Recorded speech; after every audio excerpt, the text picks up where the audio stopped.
تو جس طرح ہم توحید میں شرک گوارا نہیں کرتے، شان رسالت میں بھی ہم شرک گوارا نہیں کرتے، ہم غیر اللہ کی عبادت جس طرح نہیں کرتے، غیر اللہ سے استعانت جس طرح نہیں کرتے، ہم غیر نبی کی اطاعت بھی اسی طرح نہیں کرتے، غیر نبی کی اتباع بھی اسی طرح نہیں کرتے۔ مدینے والے کے فرمان کے سامنے ہمارے لیے ہر فرمان باطل ہے کہ ایک خدا کی خدائی ہے اور ایک مصطفیٰ کی مصطفائی ہے۔ حریم عبادت میں کسی تصور غیر کو کوئی جگہ نہیں ہے، تو حریم اطاعت میں بھی کسی پیر و بزرگ کا داخلہ ہمارے ہاں نہیں ہو سکتا۔ ہمارا ہر خیال، ہماری ہر فکر، ہمارا ہر شعور، ہمارا ہر ادراک، ہمارا ہر تصور، سب کچھ رسول اللہ صلی اللہ علیہ وآلہ وسلم کی رسالت پہ قربان ہے۔ وہی حب اللہ، حبیب اللہ، محب اللہ، محبوب اللہ، محمد رسول اللہ صلی اللہ علیہ وآلہ وسلم۔ جب 360 بت گھر میں جا رہے تھے، اللہ کیا کر رہا تھا؟ یہ غیر اللہ والا ہے، ہم اللہ والے ہیں۔ اللہ کے بارے میں اس نے سوال اللہ والوں سے کیا ہے کہ اللہ کیا کر رہا تھا، اس کا جواب اللہ والے دیں گے۔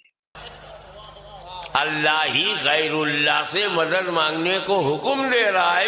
ہر خبیث انسان اور دیوبندی بھائی بھائی، انسان آپس میں سب بھائی ہیں، جو بڑا بزرگ ہو وہ بڑا بھائی ہے۔ اس حدیث سے معلوم ہوا کہ سب انسان ہیں، بندے عاجز اور ہمارے بھائی، مگر اللہ نے ان کو بڑائی دی، وہ بڑے بھائی ہوئے۔ ہر انسان آپس میں بھائی بھائی ہے، ہر انسان بھائی بھائی، یہ ان کا رول، ان کا یہی نا، ہر انسان بھائی بھائی۔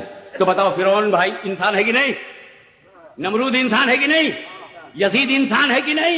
انسان ہے نا، اور انسان سب بھائی بھائی ہیں۔ اور اسماعیل دہلوی بھی انسان، اسماعیل دہلوی، اشرف علی، اور قانون کیا ہے؟ انسان بھائی بھائی۔ تو ابو جہل، اسماعیل بھائی بھائی، ابو لہب، اشرف علی بھائی بھائی، یزید، رشید احمد گنگوئی بھائی بھائی، ہر خبیث انسان اور دیوبندی بھائی بھائی۔ گئے تھے قانون بنا کے رسول کو بڑا بھائی بنانے۔ بسم اللہ، ان الحمد للہ والصلاة والسلام علی رسول اللہ۔ یہ تقویت الایمان کی ایک عبارت پہ ہاشمی میاں نے گفتگو کی ہے۔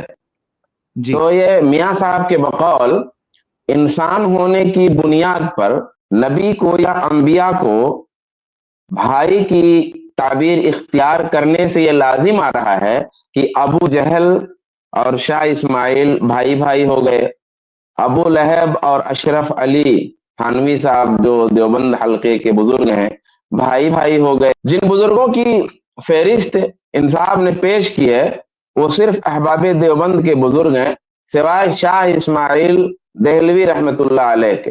ہم شاہ اسماعیل دہلوی رحمت اللہ علیہ کی حمایت میں بنیادی طور پہ اور ان بزرگوں کی بھی حمایت میں، چونکہ یہ بھی ہمارے نزدیک مسلمان ہیں اور ایک حلقے کے بڑے بزرگ ہیں، اور خاص طور پہ دفاع توحید میں ہم عرض کرتے ہیں کہ جب انسان ہونے کی بنیاد پر انسانی اخوت، یعنی ابن آدم ہونے کی حیثیت سے جو اخوت پیدا ہوتی ہے اور جو بنتی ہے بھائی چارگی اور جو اخوت، اسے تسلیم کرنے سے یہ لوگ ایمان و عقیدہ والے بھائی ہو جاتے ہیں، تو پھر ہاشمی قبیلہ کو انسانوں سے باہر جانا پڑے گا۔ جس طرح ابو جہل کو انسان ماننے کی وجہ سے شاہ اسماعیل ابو جہل کے بھائی ہو گئے۔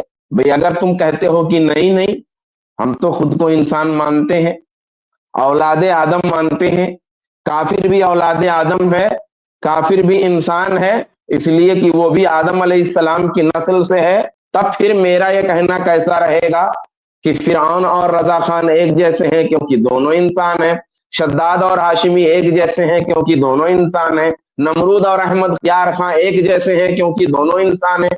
کیونکہ آدم کی اولاد ماننے کی وجہ سے آدمیت والی جو بھائی چارگی ہے، انسانیت والی جو اخوت ہے، اسے ماننا پڑ رہا ہے، اس لیے انہیں ان کے قبیلے کو انسانوں سے باہر جانا پڑے گا کہ جب ابو جہل آدم کی اولاد سے ہے تو رضا خانی شیطان کی اولاد سے ہے، کیونکہ الگ الگ ہونا ضروری ہے۔ ابو لہب آدم کی اولاد سے ہے تو ہاشمی میاں شیطان کی اولاد سے ہے، کیونکہ الگ الگ ہونا ضروری ہے۔ بھئی وہ بھی انسان یہ بھی انسان، دونوں کو انسان مان لیا تو بھائی بھائی ہو جائیں گے۔ اس لیے بھائی بھائی کا انکار کرنے کے لیے کہنا پڑے گا کہ ابو جہل آدم کی اولاد سے ہے تو رضا خان شیطان کی اولاد سے ہے، ابو لہب آدم کی اولاد سے ہے، تو ہاشمی میاں شیطان کی اولاد سے ہے، مالک اشتر آدم کی اولاد سے ہے، تو احمد یار خان شیطان کی اولاد سے ہے، کیونکہ ایک مان لیا انسانی فہرست میں لے آئے، آدم کی فہرست میں، ابن آدم کی فہرست میں اگر شمار کر لیا تو یہ بھائی بھائی ہو جائیں گے، اس لیے الگ الگ کرنا ضروری ہے، اور الگ الگ کرنے کے لیے ہاشمی میاں کو شیطان کی اولاد ماننا پڑے گا، ابو لہب کو آدم کی اولاد ماننا پڑے گا، کیونکہ اگر دونوں کو آدم کی اولاد مان لیا تب تو ایمان و عقیدہ والی وہ قوت آ جائے گی، ایمان و عقیدہ ایک ہو جائے گا، دونوں بھائی بھائی ہو جائیں گے۔ تو حضرت العلامہ صاحب عوام الناس کو قبر پجوا تماشا دکھانے سے باز آ جائیے، عقل کی بات کیجیے، شریعت کی بات کیجیے، قرآن و حدیث کی بات کیجیے، یہ مداری پن چھوڑیے، آپ لوگ مداری پن سے کوئی فائدہ نہیں ہے۔ آپ کے پاس اگر علم ہے تو اس کہ شاہ اسماعیل دہلوی رحمت اللہ علیہ نے جو روایت پیش کیا ہے اس کتاب میں تقویۃ الایمان میں ذکر کیا ہے، اس کا جواب دیجیے اگر علم ہے آپ کے پاس۔ بہرحال یہ ایک الزامی بات تھی، انہی کے لہجے میں مجھے بات کرنی تھوڑی ضروری پڑ گئی تھی۔ آئیے اصل مسئلے پہ گفتگو کرتے ہیں۔ مسئلہ یہ ہے کہ کیا نبی صلی اللہ علیہ وسلم کو بھائی سے تعبیر کیا جا سکتا ہے؟ آپ کے لیے بھائی کا لفظ یا اخن کا لفظ استعمال کرنا جائز ہے کہ نہیں ہے؟ دیکھیں، یاد رکھنے کی بات یہ ہے کہ جب ہم اس مسئلے پہ گفتگو کر رہے ہیں تو یہ گفتگو جواز پر کر رہے ہیں کہ لفظ بھائی، لفظ اخن نبی صلی اللہ علیہ وآلہ وسلم کے لیے استعمال کرنا کسی موقع پر کسی ضرورت کے تحت جائز ہے کہ نہیں ہے، اور اگر کوئی استعمال کر لے تو کیا یہ گستاخی ہے؟ کیا بھائی کا لفظ استعمال کر دینے کا مطلب یا اخن کا لفظ استعمال کر دینے کا مطلب یہ ہے کہ ہم مقام و مرتبہ اور حیثیت میں بھی اپنے آپ کو نبی کی طرح کر دے رہے ہیں یا نبی کو اپنی طرح کر دے رہے ہیں مقام و مرتبہ میں؟ کیا اس کا یہ معنی ہو جائے گا؟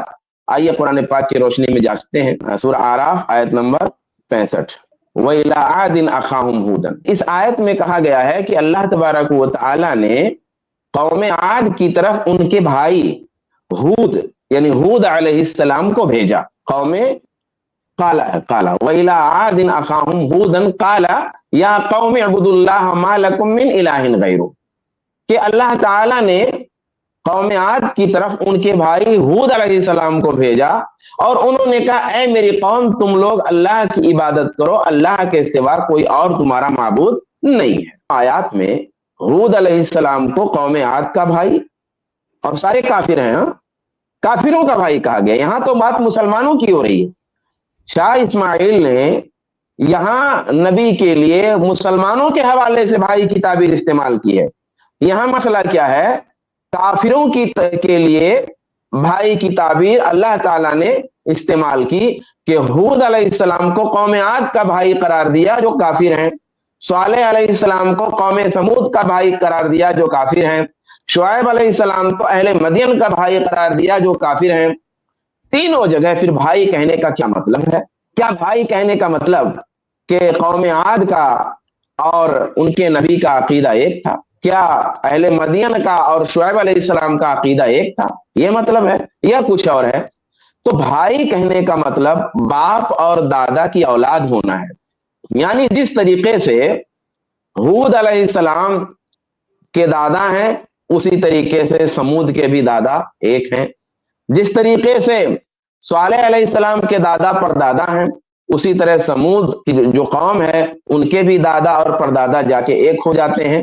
تو باپ اور دادا کی اولاد ہونا مراد ہے یا ایک ہی قبیلے کا ہونا مراد ہے؟ کیونکہ ایک ہی قبیلے کا ہونے کی صورت میں بھی پیچھے جا کر کے دادا مل جائیں گے، یا انسانی اخوت میں مشترک ہونا ہے، یعنی جس طرح وہ لوگ آدم کی اولاد ہیں اسی طرح وہ انبیاء بھی آدم ہی کی اولاد ہیں، جیسا کہ علامہ قرطبی نے سورہ اعراف آیت نمبر 65 کی تفسیر میں عبداللہ بن عباس کی تفسیر ایسی ہی نقل فرمائی ہے۔ تو یہاں پہ قرآن پاک نے تینوں مقامات پر انبیاء کو جو ہے بھائی کہا، کافروں کا، جھٹلانے والوں کا بھائی قرار دیا اللہ تعالیٰ نے۔ تو بھائی قرار دینے کا کیا مطلب ہے؟ یعنی یا تو ہم قبیلہ ہونا یا انسانی اخوت میں ساجھیدار ہونا یا پردادا کا ایک ہونا۔ اب آئیے خود نبی صلی اللہ علیہ وسلم کے بارے میں دیکھتے ہیں۔ حضرت ابو ہریرہ رضی اللہ تعالی عنہ سے روایت ہے کہ رسول گرامی صلی اللہ علیہ وآلہ وسلم قبرستان گئے تو فرمایا السلام علیکم دار قوم مومنین وَإِنَّا إِنشَاءَ بِكُمْ لاحقون، اور انشاءاللہ ہم تم سے ملنے والے ہیں۔ وَدِدْتُ أَنِّي قَدْ رَأَيْتُ إِخْوَانَنَا، کاش میں اپنے بھائیوں کو دیکھتا یا دیکھ پاتا۔ فقالوا یا رسول اللہ أَلَسْنَا بِإِخْوَانِكَ، لوگوں نے کہا یعنی صحابہ نے کہا یا رسول اللہ کیا ہم آپ کے بھائی نہیں ہیں؟ اب دیکھیے گویا صحابہ کی سمجھ یہ تھی کہ ہم رسول اللہ کے ایمانی لحاظ سے، نسبی لحاظ سے، ابن آدم ہونے کے لحاظ سے بھائی ہیں۔ صحابہ سوال کر رہے ہیں کہ السنا باخوانک، اے نبی اللہ، اے رسول اللہ کیا ہم آپ کے بھائی نہیں ہیں؟ اس پر رسول اللہ نے یہ نہیں کہا کہ تم بھائی کیوں کہہ رہے ہو، کیونکہ رسول اللہ اپنے نفس کو پہچانتے تھے، اپنی اہمیت کو جانتے تھے۔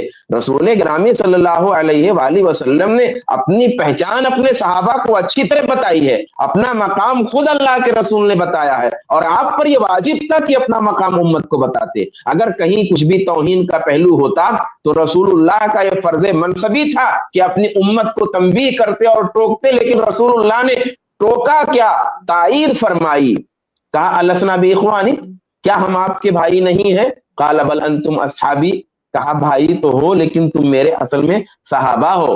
واخواننا، یعنی ایک اور مرتبہ ہے تمہارا، صرف بھائی نہیں تم میرے صحابہ ہو۔ واخواننا الذین لم یأتوا بعد، اور ہمارے بھائی وہ ہیں جو ابھی تک پیدا نہیں ہوئے، آئے نہیں۔ وانفرتهم علی الحوض، اور میں حوض پر ان سے پہلے پہنچا رہوں گا۔ مسلم شریف کی روایت ہے، صحت و ذوق کا بھی کوئی مسئلہ نہیں ہے۔ اس روایت میں نبی صلی اللہ علیہ وسلم نے بعد میں آنے والے مومنوں کو خود ہی اپنا بھائی قرار دیا ہے۔ قیامت تک جو مومن ہوں گے خود ہی اللہ کے رسول نے ان کو اپنا بھائی قرار دیا ہے۔ اب میں ہاشمی میاں ایک بات کہہ رہا ہوں کہ جلنے والے جلتے رہیں، نبی کے بھائی واقعی وہی ہیں جو نبی کو بھائی مانتے ہیں۔ جو نبی کو بھائی مانتے ہی نہیں وہ بدعتی حوض رسول سے بھگا دیے جائیں گے، کیونکہ وہ بھائی نہیں دشمن ہوں گے۔ باقی رہا شان رسالت کا مسئلہ، بھئی ایک ضرورت تھی، شاہ اسماعیل نے وہاں پر بھائی والی روایت پیش کی، اور وہ صحیح روایتوں میں موجود ہے، رسول اللہ کی حدیثوں میں موجود ہے، قرآن کی آیات میں موجود ہے۔ اس سے شان رسالت ہمارے ہاں کوئی کمتر ہے یہ نتیجہ نہیں نکالا جا سکتا۔ بھی شان رسالت کا جہاں تک مسئلہ ہے تو جس طرح ہم توحید میں شرک گوارا نہیں کرتے، شان رسالت میں بھی ہم شرک گوارا نہیں کرتے۔ ہم غیر اللہ کی عبادت جس طرح نہیں کرتے، غیر اللہ سے استعانت جس طرح نہیں کرتے، ہم غیر نبی کی اطاعت بھی اسی طرح نہیں کرتے، غیر نبی کی اتباع بھی اسی طرح نہیں کرتے۔ مدینے والے کے فرمان کے سامنے ہمارے لیے ہر فرمان باطل ہے کہ ایک خدا کی خدائی ہے اور ایک مصطفیٰ کی مصطفائی ہے۔ حریم عبادت میں کسی تصور غیر کو کوئی جگہ نہیں ہے، تو حریم اطاعت میں بھی کسی پیر و بزرگ کا داخلہ ہمارے ہاں نہیں ہو سکتا۔ ہمارا ہر خیال، ہماری ہر فکر، ہمارا ہر شعور، ہمارا ہر ادراک، ہمارا ہر تصور، سب کچھ رسول اللہ صلی اللہ علیہ وآلہ وسلم کی رسالت پہ قربان ہے۔ وہی ہے حب اللہ، حبیب اللہ، محب اللہ، محبوب اللہ، محمد رسول اللہ صلی اللہ علیہ وآلہ وسلم۔ اللہ تبارک و تعالی ہم تمام لوگوں کو نبی صلی اللہ علیہ وآلہ وسلم پر قربان ہونے والا بنائے، آمین۔ یہ ایک مسئلہ ہے، ایک مسئلے کی توضیح ہے۔ مسئلہ جو موجود ہے روایات میں، قرآن کی آیات میں، فقہا کے کلام میں، اس مسئلے کی توضیح الگ ہے۔ شاہ اسماعیل شہید نے اس مسئلے کی توضیح کی ہے۔ باقی شان رسالت اگر کسی وہابی سے سننا ہو تو آ کے سن لو شان رسالت، اگر کسی وہابی کی تحریر میں پڑھنا ہو تو جا کر کے سیرت پہ ہماری کتابیں اٹھا لو، اور رسول اللہ صلی اللہ علیہ وسلم کی اتباع اور اطاعت کے حوالے سے ہماری کتابیں اٹھا لو تو تم اس کی گرد کو بھی نہیں پہنچ سکتے۔ شان رسالت کا ایک الگ مسئلہ ہے، ایک تو ضرورت کی بات ہے، ایک وضاحت اور ایک توضیح کی چیز تھی جو شاہ اسماعیل سعید نے وہاں پہ ذکر کیا ہے، اس کو بنیاد بنا کر کے ابو لہب اور ابو جہل سے آپ کو ملا کر کے یہ قبر پجوا والا تماشا مت کیجئے۔ اللہ تبارک و تعالیٰ آپ کو ہدایت عطا فرمائے، آمین۔ آج لوگ ہم سے کہہ رہے تھے کہ جب بغداد میں بامبنگ ہو رہی تھی تو غوث پاک کیا کر رہے تھے؟ میں نے ان سے پوچھا کہ جب 360 بت گھر میں جا رہے تھے اللہ کیا کر رہا تھا؟ گھر تو اسی کا ہے۔ اللہ ایک بت، دو بت، 100 بت، 200، 300، 360 آنے دے، 360 بم گرنے دیا جائے بغداد میں، تو یہ غوث اعظم کی حکمت نہیں ہے؟ کتنی باغیانہ، مشرکانہ، کافرانہ، ملحدانہ گفتگو ہے۔ اگر بغداد میں بمباری کے وقت تم سوال کرتے ہو کہ غوث اعظم کیا کر رہے تھے، اگر کوئی ایسا کہتا ہے تو جواب ان کا یہ ہے کہ پھر بتاؤ خانہ کعبہ میں 360 بت تھے، اللہ کیا کر رہا تھا؟ میں ایک جواب دینا چاہ رہا تھا لیکن آگے وہ دوں گا، ترتیب سے میں جواب دے رہا ہوں۔ اس کا پہلا جواب قرآن پاک میں اللہ تعالیٰ نے ارشاد فرمایا لا يسأل عما يفعل وهم يسألون، کہ اللہ تعالیٰ جو کرتا ہے اس کے بارے میں اس سے سوال نہیں کیا جا سکتا۔ یہ قانون شریعت ہے، یہ قرآن پاک کا قانون ہے۔ ذرا سا تھوڑا سا ویڈیو پھر سے چلائیے تو شروع سے۔ جب 360 بت گھر میں جا رہے تھے اللہ کیا کر رہا تھا؟ کہ اس بندے کی مشرکانہ طبیعت نے اپنا خیمہ، اپنا حلقہ خود طے کر لیا کہ یہ خیمہ شرک میں رہتا ہے، یہ شرک کے دھڑے میں ہے، اور اس نے ہمارا خیمہ طے کر دیا کہ ہم اللہ والے ہیں، یہ غیر اللہ والا ہے، یہ غیر اللہ والا ہے، ہم اللہ والے ہیں۔ اللہ کے بارے میں اس نے سوال اللہ والوں سے کیا ہے کہ اللہ کیا کر رہا تھا، اس کا جواب اللہ والے دیں گے، اور اس نے غیر اللہ کی وکالت کی، اللہ کے در کو چھوڑ کر کے اس نے دوسرے در کی وکالت کی ہے، توحید کے مسئلے میں، شرک کے مسئلے میں۔ تو اس نے اللہ والوں سے جواب مانگا، اہل حدیثوں سے جواب مانگا ہے، اہل توحید سے جواب مانگا ہے۔ الحمدللہ ثم الحمدللہ، اس مشرکانہ طبیعت والے بندے کے سوال نے یہ طے کر دیا کہ یہ کس خیمے کا ہے اور ہم کس خیمے کے ہیں۔ یہ غیر اللہ کے خیمے کا ہے، ہم اللہ کے خیمے کے ہیں۔ اللہ کیا کر رہا تھا، اس کا جواب اللہ والے دیں گے۔ لا يسأل عما يفعل وهم يسألون، اللہ تعالیٰ جو کرتا ہے اس کے بارے میں اس سے سوال نہیں کیا جا سکتا، کہ اللہ تبارک و تعالیٰ کے بارے میں جو کچھ وہ کرتا ہے اس کے افعال کے بارے میں کوئی سوال نہیں کیا جا سکتا۔ وهم يسألون، اور ان لوگوں سے پوچھا جائے گا، یعنی اللہ جو کرتا ہے اس پر تو سوال نہیں ہو سکتا، اللہ کے بارے میں کوئی اعتراض نہیں کیا جا سکتا۔ کیوں؟ کیونکہ اللہ عادل ہے، اللہ حکیم ہے، انسان بھی اسی طرح عادل اور حکیم نہیں ہے۔ ہاں، مخلوق سے پوچھا جائے گا اور اللہ تعالیٰ خود پوچھے گا کہ کس نے کیا کیا، کیا نہیں کیا، کیوں نہیں کیا۔ تو یہ ایک جواب ہے۔ دوسرا جواب یہ ہے کہ اللہ تعالیٰ خالق ہے، بندہ خالق نہیں ہے، اللہ مالک ہے، بندہ مالک نہیں ہے، اللہ مدبر ہے، بندہ مدبر نہیں ہے۔ پھر اللہ اپنی خلق میں، اپنی ملکیت میں، اپنی تدبیر میں، اپنے امر میں، اپنے افعال میں، اپنی مشیت میں، تمام چیزوں میں حکیم ہے، حکمت والا ہے، اور یہ حکمت کسی بندے کے پاس نہیں۔ اللہ حکیم ہے، اس کا 3 مفہوم ہے۔ پہلا مفہوم یہ ہے کہ اللہ کی ذات اپنے مخلوق کے لیے حاکم کی حیثیت رکھتی ہے۔ اللہ تعالیٰ کے چاہے کونی معاملے ہوں، کونی فیصلے ہوں، چاہے تقدیر والے فیصلے ہوں، کوئی بھی مخلوق اس سے خلاف نہیں رکھ سکتی ہے۔ شرعی طور پر بھی اللہ ہی حاکم ہے، شریعت کے سارے فیصلے اللہ کی طرف سے ہیں، جتنے بھی احکامات ہیں اللہ ہی جاری کرتا ہے۔ اللہ تعالیٰ نے ارشاد فرمایا ان الحکم الا للہ یقص الحق وهو خیر الفاصلین، یعنی جس طرح اس نے شریعت کے احکام نازل فرمائے اسی طرح جزا اور سزا کے احکام جاری فرمائے گا، اور اپنی حکمت کے مطابق انعام دے گا، سزا دے گا۔ اس نے حق کیا ہے یہ بتا دیا، بیان کر دیا تھا، اس لیے اس کے حکم پر اعتراض باطل ہے۔ دنیا ہو یا آخرت، ہر جگہ وہی بہتر فیصلے کرنے والا ہے۔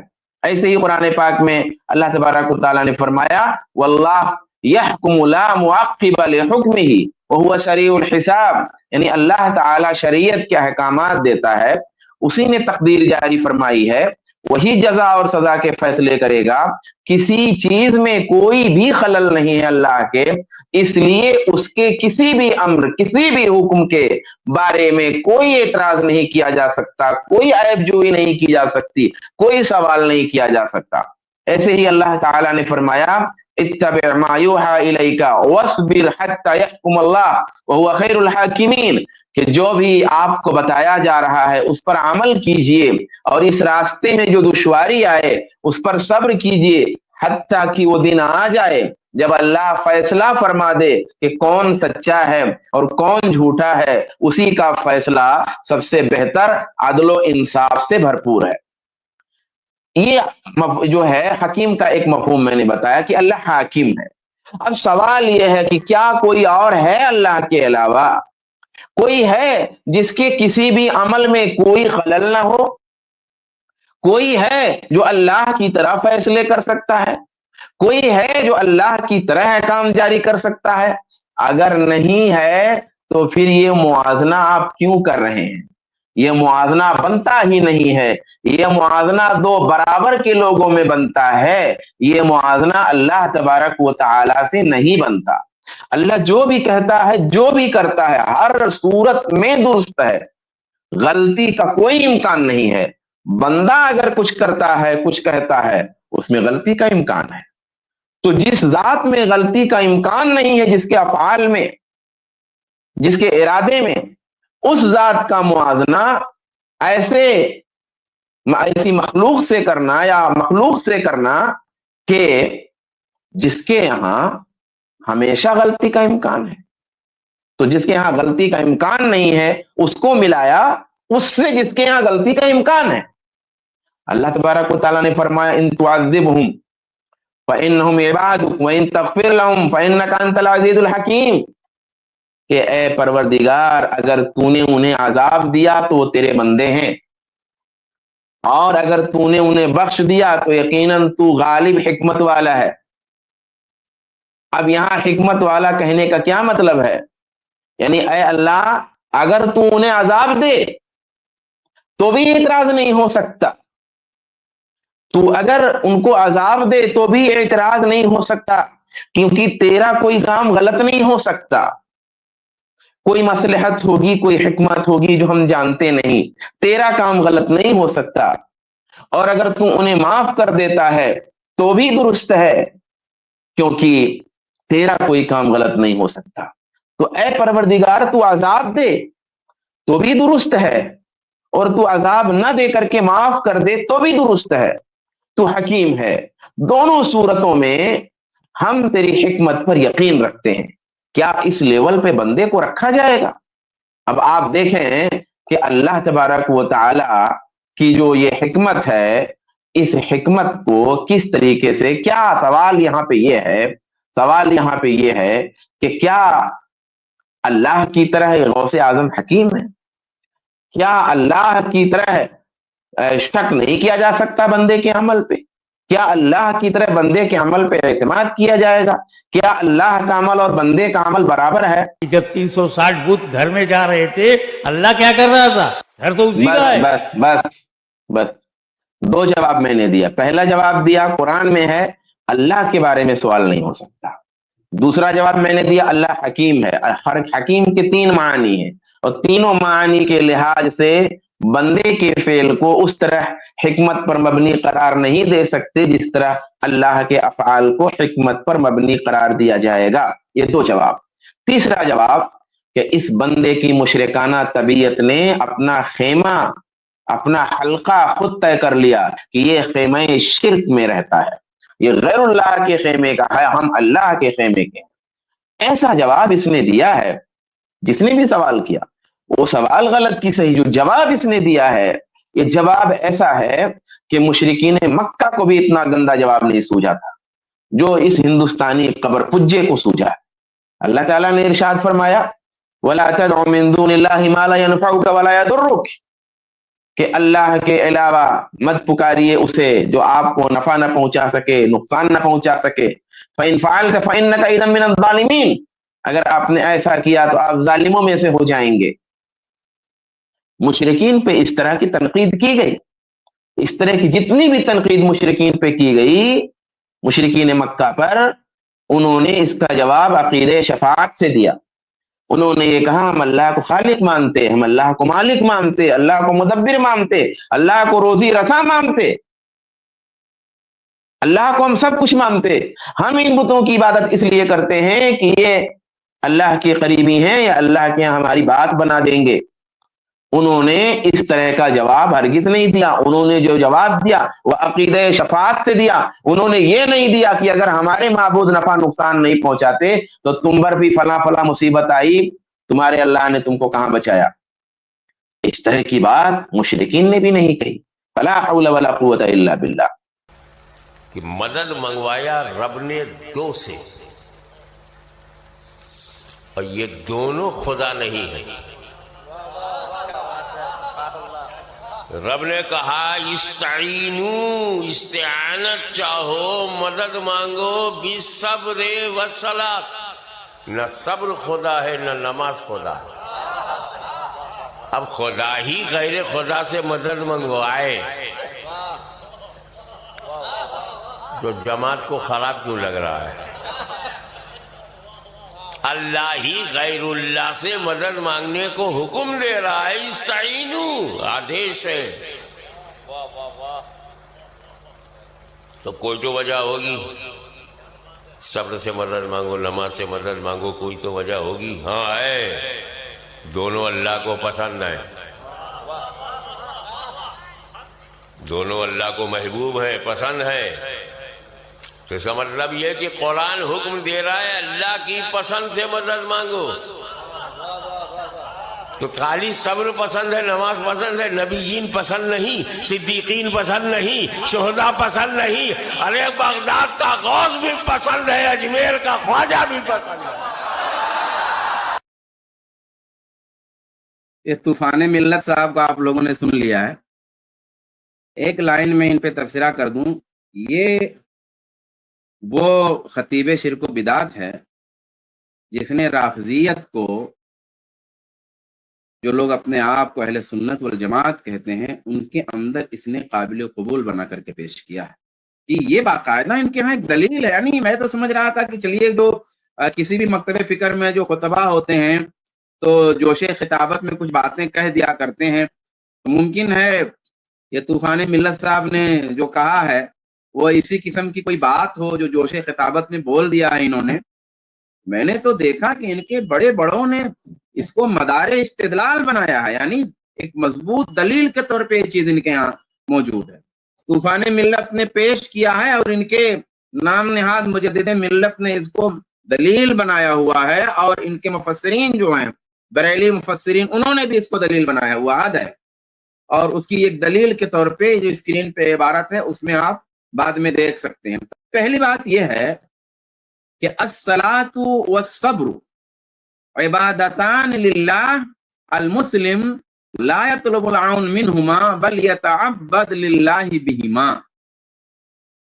مفہوم یہ ہے کہ دیکھیے صبر اور صلاۃ, صبر اور نماز, یہ دونوں اللہ کی عبادت ہیں. مسلمان آدمی ہم سب اللہ کی مدد اللہ کی عبادت کر کے مانگتے ہیں, نہ کہ عبادت سے مانگتے ہیں. دیکھیے دو باتیں ہیں. ہم اللہ سے مانگتے ہیں اس کی عبادت کر کے, مگر عبادت سے نہیں مانگتے. عبادت کر کے مانگتے ہیں, عبادت سے نہیں مانگتے. اللہ کی مدد چاہیے, اللہ سے استعانت ہم طلب کر رہے ہیں تو اس کی عبادت کرتے ہیں اور پھر اس کی مدد چاہتے ہیں. ہم عبادت سے مدد نہیں مانگتے, یعنی نماز سے ہم مدد نہیں مانگتے ہیں, صبر سے ہم مدد نہیں مانگتے ہیں. تو یہ بات پیش نظر رکھنی چاہیے. اتنی بڑی بات کہہ رہے ہیں کہ غیر خدا ہے صبر, غیر خدا ہے نماز, تو اللہ ہی غیر اللہ سے, غیر خدا سے مدد مانگنے کے لیے کہہ رہا ہے, اور اس لیے کہ پسند ہے اللہ کو. فلا حول ولا قوت الا باللہ. کہ اگر صبر اور صلاۃ جیسا کہ انہوں نے کہا کہ غیر ہے اللہ کے, ٹھیک ہے ہم بھی مانتے اللہ کے غیر ہے, تو اگر آپ یہ کہتے ہو کہ مدد کے لیے ان کو پکارا جائے گا, صبر کو مدد کے لیے پکارا جائے گا, غیر ہے اللہ کا, اور نماز کو پکارا جائے گا, یہ غیر ہے اللہ کا, اور اس سے ثابت کرتے ہو کہ غیر اللہ کو پکارنا درست ہے, تو میں تو کہتا ہوں کہ یہ تو آپ بھی نہیں کرتے. میں نے تو کسی بریلوی کو کہتے ہوئے نہیں سنا یا صلاۃ المدد, یا صبر المدد, کبھی نہیں سنا. جبکہ تم خود کہہ رہے ہو کہ غیر اللہ ہے، اور یہ بیسک دلیل ہے تمہاری غیر اللہ سے مدد مانگنے کی، یعنی اللہ کے علاوہ کسی اور سے مدد مانگنے کی ایک بنیادی دلیل ہے تمہاری یہ۔ تو پھر جب یہی بنیادی دلیل ہے اور یہ نص ہے، یہ تو نص سے ثابت ہے بھائی، تو جو چیز غوث المدد تو نص سے ثابت نہیں ہے، خواجہ المدد تو نص سے ثابت نہیں ہے، اجمیر والے المدد تو نص سے ثابت نہیں ہے، نص سے تو کوئی بھی چیز نہیں ثابت ہے، لیکن تمہارے یہاں بھی نہیں ثابت ہے نص سے، مگر یہ صبر اور یہ صلاح تو نصاً ثابت ہے، صراحت سے ثابت ہے، دلیل قطعی سے ثابت ہے، ہر طرح کی قطعیت ہے اس میں، لیکن اس کو تو کبھی نہیں تم نے کیا، یا صلاۃ المدد کبھی نہیں کہا، یا صبر المدد کبھی نہیں کہا۔ تو مطلب کیا ہے؟ مطلب اصل میں یہ ہے کہ استعینوا بالصبر ای بفعل الصبر وفعل الصلاۃ، صبر اور صلاۃ سے مدد طلب کرنے کا یہ مطلب نہیں ہے کہ صبر کو مدد کے لیے پکارنا ہے، صلاۃ کو مدد کے لیے پکارنا ہے، بلکہ معنی یہ ہے کہ صبر کر کے اللہ کی مدد مانگنی ہے، نماز پڑھ کے اللہ کی مدد مانگنی ہے، تو مدد اللہ ہی کی مانگنی ہے، مدد صبر کی نہیں مانگنی، صبر مدد کی طاقت نہیں رکھتا، مدد نماز سے نہیں مانگنی کیونکہ نماز مدد کی طاقت نہیں رکھتی، صبر ذریعہ ہے، نماز ذریعہ ہے اللہ کی مدد کا، اور یہ عبادت ہے اللہ کی، صبر اللہ کی عبادت ہے، نماز اللہ کی عبادت ہے، زکوٰۃ اللہ کی عبادت ہے، صدقہ اللہ کی عبادت ہے، اور اللہ کی مدد اللہ کی عبادت سے ملتی ہے، اور اللہ نے اپنی عبادت کا حکم دیا ہے، اللہ نے اپنی عبادت ہی کے لیے پیدا کیا ہے، تو ہم تو علی اعلان کہتے ہیں کہ اللہ کی عبادت ہے اور ہم اللہ کی عبادت کے ذریعہ مدد طلب کرتے ہیں۔